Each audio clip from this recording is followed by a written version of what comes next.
Assalamualaikum warahmatullahi wabarakatuh. Alhamdulillahirabbil alamin. Assalatu wassalamu ala asrofil anbiya wa mursalin sayyidina wa maulana Muhammadin wa ala alihi wa sahbihi wa barik wa sallim ajma'in. Amma.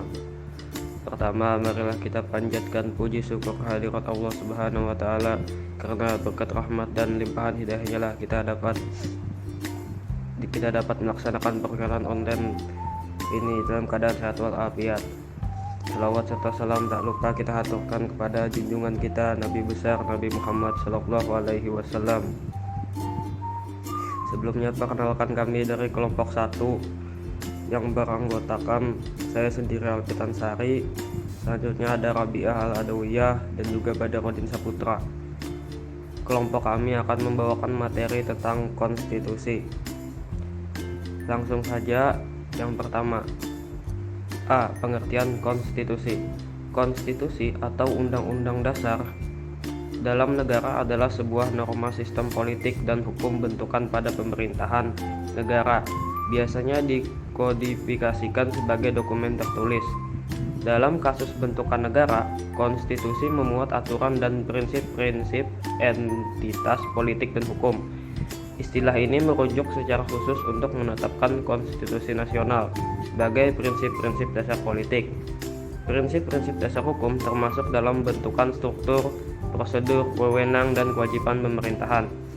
Istilah konstitusi dapat diterapkan kepada seluruh hukum yang mendefinisikan fungsi pemerintahan negara. Dalam bentuk organisasi, konstitusi menjelaskan bentuk, struktur, aktivitas, karakter, dan aturan dasar organisasi tersebut. Yang A. Pengertian konstitusi menurut para ahli.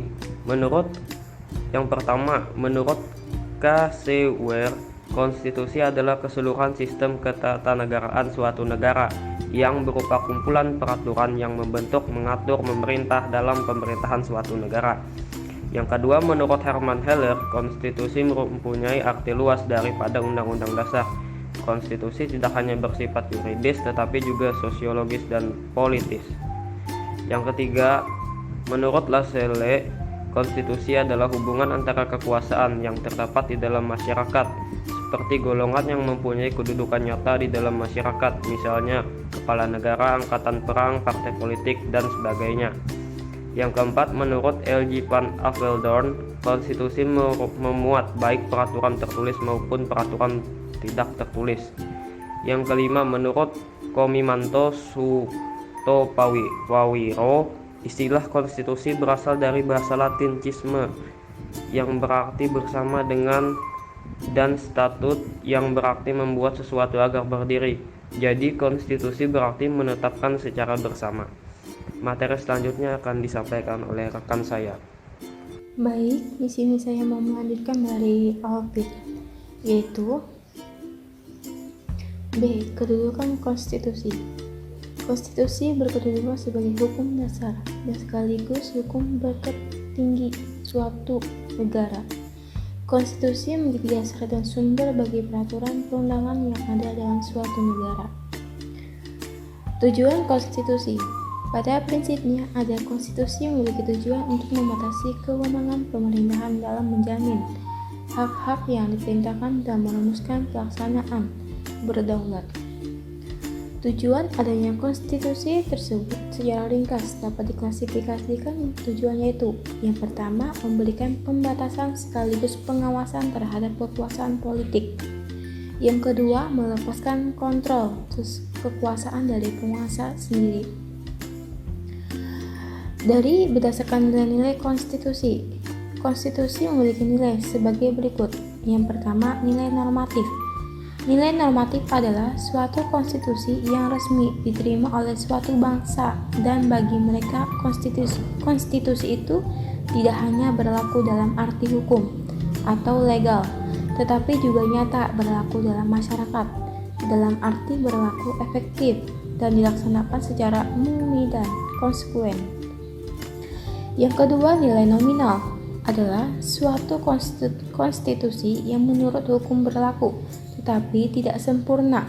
Ketidaksempurnaan itu disebabkan pasal tersebut tidak tertentu atau tidak seluruh pasal. Pasal yang terdapat dalam undang-undang itu berlaku sebagai seluruh wilayah negara.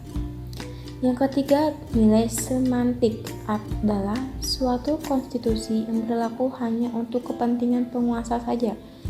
Dalam memobilisasi kekuasaan penguasa menggunakan konstitusi sebagai alat untuk melaksanakan kekuasaan politik. Baik, selanjutnya materi akan dilanjutkan kepada Badarudin. Baik, saya akan melanjutkan F macam-macam konstitusi. 1. Konstitusi tertulis atau Documentary Constitution atau Written Constitution adalah aturan-aturan pokok dasar negara, bangunan negara, dan tata negara. Demikian juga aturan dasar lainnya yang mengatur perkehidupan suatu bangsa di dalam persekutuan hukum negara. Yang terakhir, 2. Konstitusi tidak tertulis atau konvensi, Non-Documentary Constitution, adalah berupa kebiasaan ketenagaran yang sering timbul. Sekian, terima kasih. Demikianlah beberapa hal yang bisa kami sampaikan. Sebelumnya saya mohon maaf yang sebesar-besarnya kepada teman-teman sekalian apabila di dalam penyampaian tadi mungkin ada kesalahan kata atau beberapa pernyataan yang menyinggung hadirin sekalian. Kami ini hanya manusia biasa yang tidak luput dari kesalahan. Wassalamualaikum warahmatullahi wabarakatuh.